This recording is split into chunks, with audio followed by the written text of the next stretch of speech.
Esteban. Vamos a comenzar esta entrevista, los saludamos. Don Jaime Velázquez, arranque usted, Cecilia, y después vemos el orden porque no preguntaron en antes, por favor. Gracias, Eduardo. Esteban, bienvenido, buenos días, ¿cómo vas? Jaime, qué placer, encantado. Mira, la verdad es que al ser tú un consultor internacional y pues saber mucho del tema geopolítico, la última reunión que tuvo Trump con Zelensky, hubo un altercado. ¿Cómo se puede eso realmente mirar? ¿Cuál es el panorama que se viene? ¿Qué fue? ¿Fue una estrategia real de Trump o realmente sucedió algo inesperado que efectivamente, digamos que lo ayudaba a Trump o lo ayudaba a Zelensky? ¿Cómo lo ves desde ese punto de vista? Yo creo que, a ver, no sé si ustedes vieron ayer el informe a la Nación que dio el señor Trump. Yo me quedé hasta pasada la medianoche. Y quería un poco terminar de tener este sentir, ¿no? De qué es lo que está en juego y por dónde van un poco las balas. Y yo les digo, en mi criterio, hay 3 resoluciones finales que para mí tienen que quedar muy claro. La primera, que se acabó esto del águila de la libertad. El American First es lo primero, único y punto. La Realpolitik es la que ganó. Nos olvidemos ya de esta idea que vino después de la Segunda Guerra Mundial, esta idea del orden a través de las instituciones, Naciones Unidas, y la idea de que la paz y la seguridad iban a estar siempre finalmente salvaguardadas por los norteamericanos. Eso se acabó. La segunda entonces es que ahora encima tenemos a unos Estados Unidos expansionistas, y esto sí es un tema no menor. Ayer el señor Marco Rubio recibía la orden expresa de Trump que le dijo, 1, tienes que recuperar el canal de Panamá. Y 2, ya lo dijo en otro tono, ya no es chistoso esto, Groenlandia será de los norteamericanos, one way or the other, de una u otra forma. Entonces, para terminar con esta idea y llegar justamente a la idea de lo que cómo le fue a Zelensky en Ucrania, los europeos están clarísimos que su paz, su seguridad ya no pueden depender de los norteamericanos. Mientras fue recibido de la forma en la que fue recibido Zelensky, fue expulsado, primera vez en la historia del Salón Oval, que un líder está recibiendo, te recibo en mi casa y te expulso, ni siquiera te acompaño a la salida. Los europeos se reunieron en emergencia, en un domingo, en Londres, porque él estaba en domingo en Londres en ese momento, y todos hicieron espíritu de cuerpo, pese a la desunión que tenía la Unión Europea. Hoy están más unidos que nunca en tener cuenta una sola cosa: los Estados Unidos ya no son el socio fiable y Putin no puede salirse con la suya y no puede quedar como el agresor que encima gana el premio. Por lo tanto, tenemos que ver nosotros cómo ayudar a Ucrania, pero eso en un contexto en donde los Estados Unidos siguen siendo de largo el hegemón en el mundo, le veo muy difícil que se pueda dar. Ahora, Esteban, ¿qué tan cierto puede ser que esto pueda dar inicio a una tercera guerra mundial? No de armas, sino comercial. Puede ser sí, como se ve, o puede terminar en una catástrofe, digamos, no quisiéramos hablarlo así, pero en una tercera guerra mundial por todos los conflictos que hay a nivel internacional. Verán, cuando se acabó la Primera Guerra Mundial, el mundo entendió el problema de cerrar las fronteras, porque lo que se dijo fue, oiga, como tengo crisis, yo no voy a dejar que mis productos salgan de mis fronteras porque necesito primero abastecerme. Y con esa lógica hubo hambruna en Europa. Después estalla la Segunda Guerra Mundial y por eso es que el mundo entendió que la cura no puede ser peor que la enfermedad. Con esa lógica, y hablo con un medio que ustedes están mucho más cercanos al comercio, en Guayaquil, a lo que es un puerto, la lógica de la dinámica que se necesita para que se dé el comercio.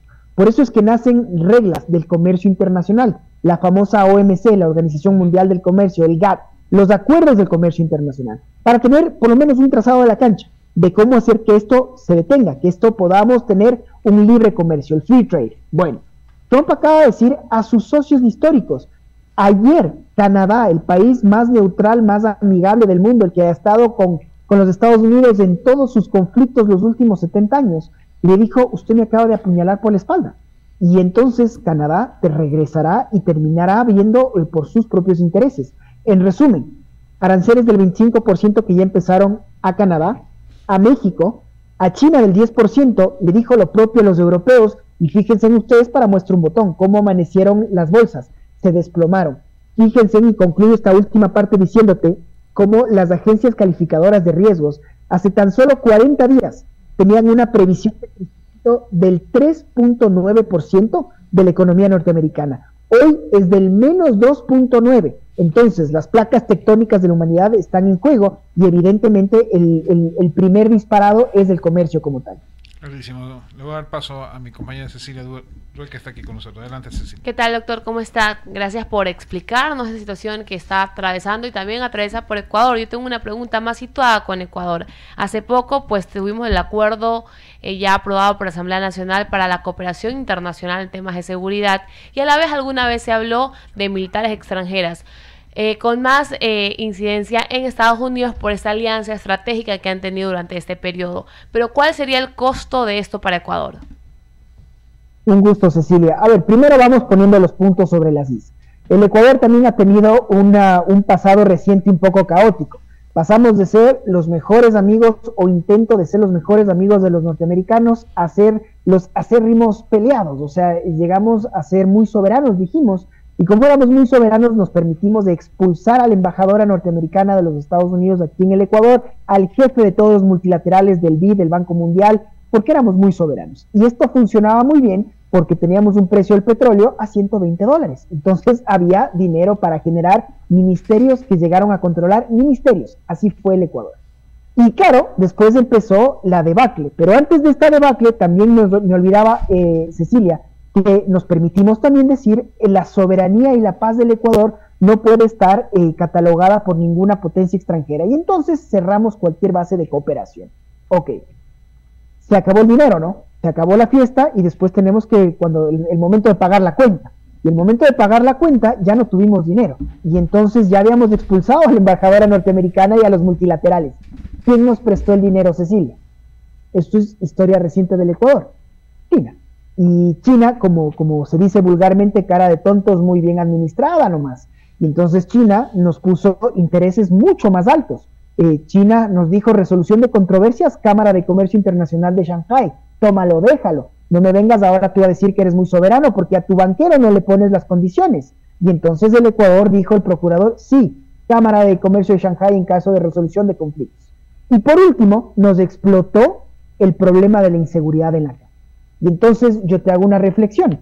Hacer ejercicio soberano de tu integridad territorial no es saber decir a quién entra y a quién no entra.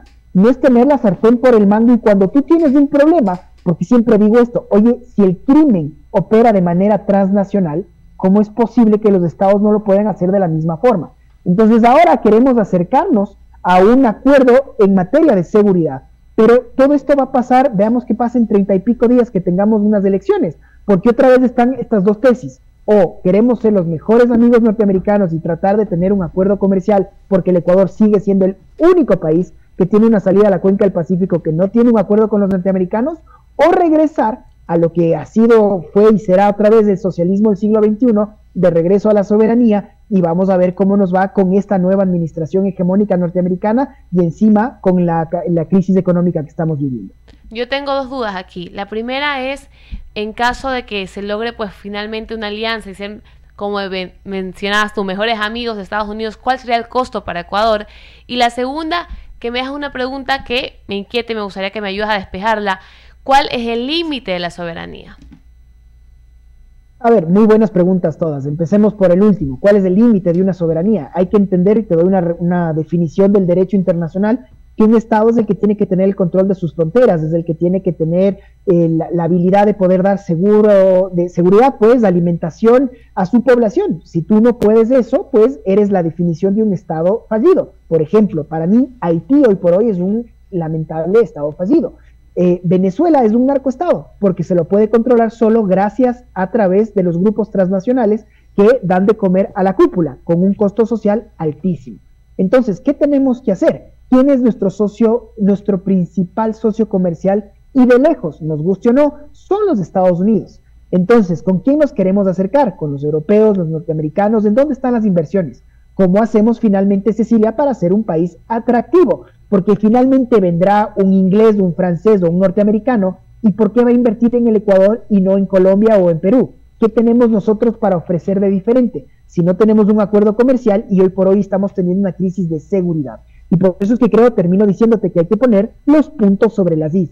¿Cómo hacemos primero para tener seguridad? Y esto es no discursos, no este discurso político sin saliva, Hace unas semanas yo veía cómo la Asamblea, el debate era si es que tenía o no tenía que dar la autorización para el presidente y poder tener y llamar a la ayuda extranjera. Pero ¿cuál es el problema? ¿Por qué todos no podemos sumar fuerzas? ¿Por qué estamos en estos debates estériles en lugar de reconocer que tenemos un problema muy serio de seguridad y que todo el que pueda cooperar que así lo haga? En su momento dijo Argentina, a ver qué pasó, una cosa es el discurso.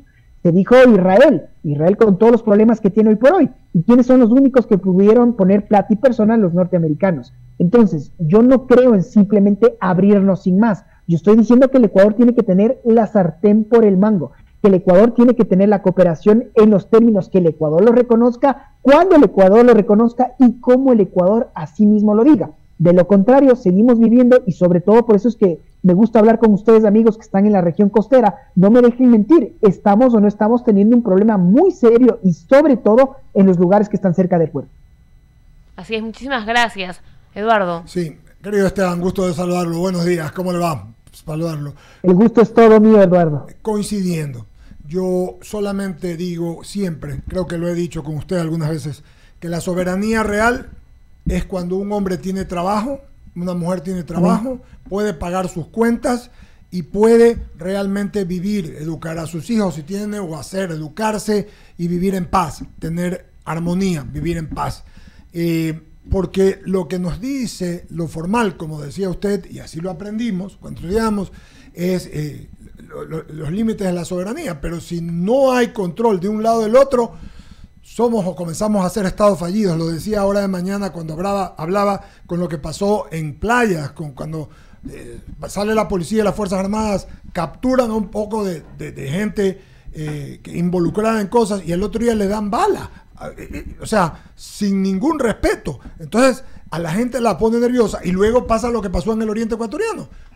La policía coge a uno de estos chantajistas, a los vacunadores, lo meten en la cárcel, y el populacho, el pueblo entero, y lo saca y lo quema.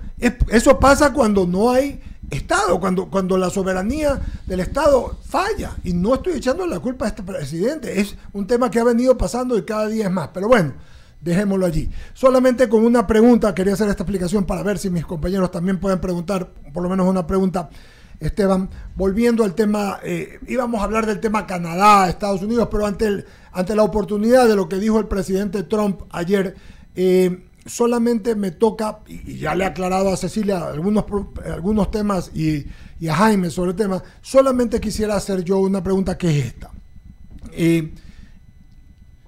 El dólar, cuando está menos fuerte, hablo si uno que tiene dólares, permite entrar a otros países y que los costos sean menores para nosotros, ¿verdad? Y lo contrario, cuando el dólar se pone muy fuerte, cuando el dólar se pone duro, fuerte, en ese momento las exportaciones y todo se pierden. Entonces, ¿qué es mejor? ¿Qué es mejor, mis queridos amigos? ¿Qué es mejor? Mi querido Esteban, ¿qué es mejor? ¿Que el dólar se fortalezca bien para los norteamericanos o no para las exportaciones norteamericanas? Te doy un primer comentario sobre el antecedente que me dabas, y estoy absolutamente de acuerdo. De hecho, mientras te escucho, yo termino de ponerle un poco de lógica a estas cifras del último Latino Barómetro, por ejemplo, de cómo muchos estudiantes ecuatorianos jóvenes no tienen un problema en tener un régimen autoritario, porque lo que quieren es un poco lo que tú acabas de decir: seguridad, tener un pan, techo, comida 3 veces al día, y a cambio de eso podrían incluso tener un régimen autoritario. Eso es un tema muy serio, porque eso quiere decir que el Estado está fallando, eso quiere decir que no hay oportunidades. Y aquí viene la segunda parte, que por supuesto depende siempre a quién le preguntes. En inglés, beauty is on the eye of the beholder, depende si tú eres el importador o el exportador.